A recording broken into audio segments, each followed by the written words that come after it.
An amusing conversation about the misspelling of benefits, spelled with a Z, is shown at the beginning of the episode.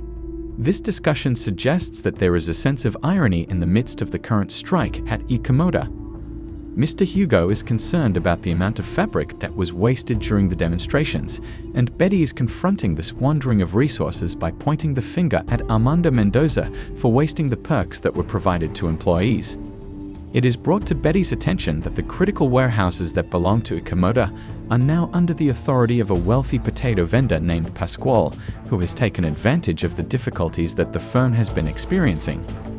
Betty's co-workers feel a sense of urgency and desperation as they learn that today is her last day of employment, which further escalates the tensions that are already present in the workplace. Betty, the new sales manager, makes an effort to initiate conversation and reduce the number of protests. Nevertheless, she is met with resistance from the staff members, who see her as a tool of the ruling class.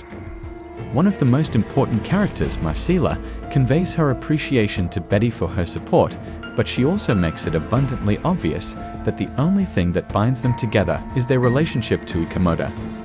During his meeting with Betty and Esteban, Pascual is introduced, drawing attention to the fact that he is conceited and has a condescending attitude toward the employees.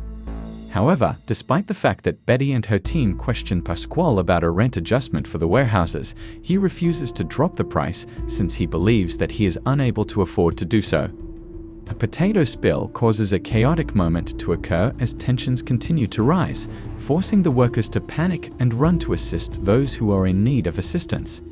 In the midst of the mayhem, Cindy, the leader of the labor union, enthusiastically supports the strike against the exploitation of Ikemoda's employees, which motivates them to demand their rights.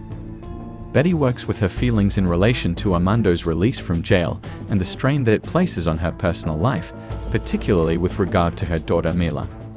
In the course of their conversations, Betty expresses her wish to continue her relationship with Mila while simultaneously addressing the complexities of her love for Armando.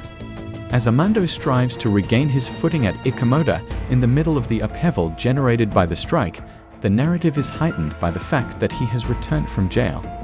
Betty takes some time to contemplate her sentiments with regard to Armando, her history, and the complexities of her interactions with both him and her co-workers.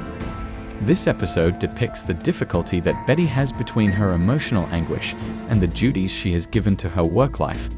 During the strike, a suggestion is made to shift the focus of the firm toward environmentally friendly design. This idea piques the interest of some of the characters, while others continue to be doubtful about the possibility of the company's transition given its current financial situation. All of the characters come together to support the concept, displaying a mixture of optimism and desperation for Ikemoda's continued existence. The atmosphere changes as people reflect on their shared experiences and the strain that the business instability has placed on their relationships. This causes the atmosphere to fluctuate as previous grievances are brought before the audience. The characters manage their complicated interactions, showing the desire for togetherness in the face of adversity, which naturally leads to the development of humor and companionship. While the characters struggle to come to terms with their current circumstances and the unpredictability of the future, the episode provides indications about deeper connections and relationships that have not been resolved. The episode comes to a close with a sense of determination and hope as the characters come together to face the problems that lie ahead, thereby laying the groundwork for additional changes in their lives that are connected. In the face of adversity, Betty's determination to fight for her co-workers and her organization is brought to light, highlighting both her personal development and the changing dynamics of the characters. Ikemoda is experiencing an increase in tension as a result of a walkout that is being led by labor union officials who are incensed by the misuse of employee perks. Betty, who is now the president of the company, confronts Pascual, the potato vendor, who has assumed control of the warehouses within the corporation. In the midst of negotiations, the group investigates the topic of eco-friendly fashion as a means of surviving.